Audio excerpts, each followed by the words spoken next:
SIR আবহের মধ্যে CAA শুরু করেছে বিজেপি, জানিয়ে রাজনৈতিক চাপানোতর তুঙ্গে। এসআইআর চলাকালীন সিএএ চালু করায় সাধারণ মানুষকে বিভ্রান্ত করার পরিকল্পনার অভিযোগ তুলে সরব হয়েছে তৃণমূল কংগ্রেস। তবে এই অভিযোগ মানতে নারাজ বিজেপি। মানসিক স্বাস্থ্যের জন্য সবার আগে যে নামটি মনে ভেসে ওঠে, সুস্থ মনের ঠিকানা মনোবীক্ষণ। যোগাযোগ নাম্বার 7477799513। রাজ্য জুড়ে চলছে এসআইআর, যা নিয়ে নানানভাবে আতঙ্কিত সাধারণ মানুষ। আর এসআইআর আবহের মধ্যে সিএএ শুরু করেছে বিজেপি, যা নিয়ে রাজনৈতিক চর্চা তুঙ্গে।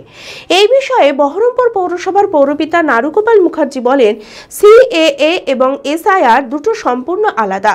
এসআইআর এর বিরোধিতা করলেও আইনকে মান্যতা দিয়ে করতে হচ্ছে, কিন্তু এর মাঝে সিএএ কোনো প্রয়োজন নেই। এখন বিজেপি যে সিএ ক্যাম্পটা করছে, এটা তো মানে অ্যাকচুয়ালি আনপার্লামেন্টারি। এই মুহূর্তে সিএ তো আইন হয়ে গেছে, সিএ এবং এসআইআর এই দুটোকে একসঙ্গে যোগ করে দিচ্ছে। দুটো কিন্তু আলাদা লিগ্যাল, দুটোর প্রভিশনই কিন্তু আলাদা, দুটো কনস্টিটিউশনাল দিক আলাদা। এইটা তো মানে উদ্দেশ্য প্রণোদিতভাবে হচ্ছে। যেখানে এসআইআর এর জন্য সব বিএলওকে এনগেজ করেছে, সেখানে বিজেপি নেতারা তো কাউকে সিএ করে আলাদাভাবে কাউকে তো করতে পারবে না, মানে এখন এস্টাবলিশ করতে পারবে না। কারণ ডিস্ট্রিক্ট ম্যাজিস্ট্রেটের আন্ডারে, ডিস্ট্রিক্ট ম্যাজিস্ট্রেট সেন্ট্রাল গভর্নমেন্টের চাকরি করেন, তার আন্ডারে সমস্ত ডিস্ট্রিক্টে এখানে এসআইআর হচ্ছে এবং এসআইআরটা কনস্টিটিউশনাল মেনেই হচ্ছে। এবং সেই জায়গা থেকে দাঁড়িয়ে আমাদের যতই এখানে প্রতিবাদ থাকে না কেন, লিগ্যাল প্রভিশনগুলোকে মাথায় রেখে আমরা লিগালি সেটাকে প্রোটেস্ট করছি, কিন্তু করতে দিতে হচ্ছে। সেখানে সিএ এর প্রয়োজনীয়তা এই মুহূর্তে এটা একটা গিমিক ছাড়া, ভয় দেখানো ছাড়া আলাদা কিছু নাই। অন্যদিকে জেলা কংগ্রেসের মুখপাত্র জয়ন্ত দাস বলেন, এসআইআর চলাকালীন সিএএ চালু করে সাধারণ মানুষকে বিভ্রান্ত করার, আতঙ্কিত করার পরিকল্পনা করছে বিজেপি। এটা সম্পূর্ণ অযৌক্তিক। যেখানে এসআইআর চলছে এখানে সিএএ আসতে পারেই না।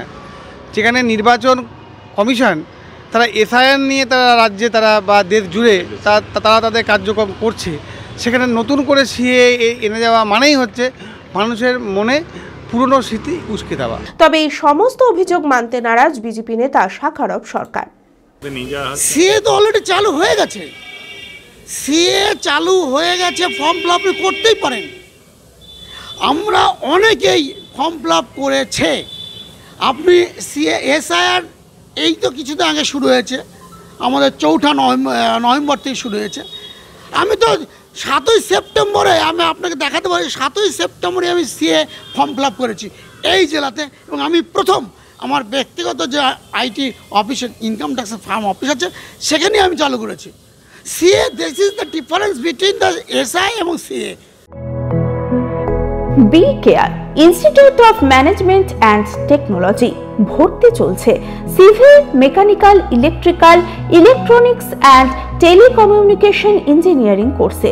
শিক্ষাগত যোগ্যতা: প্রথম বর্ষে ভর্তির জন্য মাধ্যমিক পাস এবং দ্বিতীয় বর্ষে ভর্তির জন্য বিজ্ঞান বিভাগে উচ্চ মাধ্যমিক পাস অথবা উচ্চ মাধ্যমিক ভোকেশনাল পাস। খুবই অল্প খরচে পড়ার সুবর্ণ সুযোগের সাথে রয়েছে স্কলারশিপের ব্যবস্থাও। রয়েছে বাস পরিষেবা ও হোটেলে থাকার ব্যবস্থা।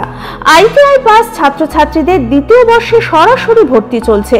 মেধাবী ও আর্থিক দিক দিয়ে পিছিয়ে পড়া ছাত্রছাত্রীদের জন্য রয়েছে 20% বিশেষ ছাড়। ঠিকানা NH 34 এর কাছে, কানফালা, নবগ্রাম, মুর্শিদাবাদ। যোগাযোগ নাম্বার 08967158821।